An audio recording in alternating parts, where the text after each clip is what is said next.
Сәлеметсіздер ме достар, бүгін біз 681-ші есепті шығаратын боламыз.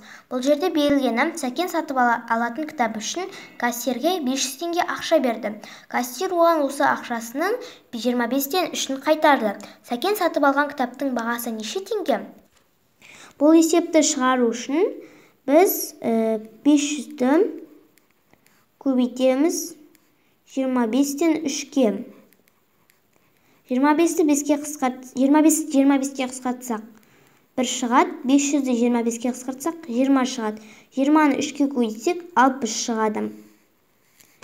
Енді бізге 500-ден 60-ты азайту керек.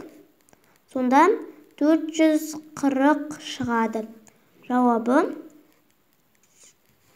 Сәкен сатып алған кітаптың бағасы 440.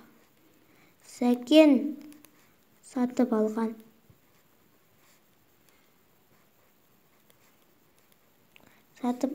кітап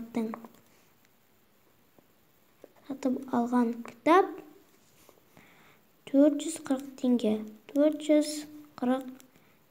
теңге.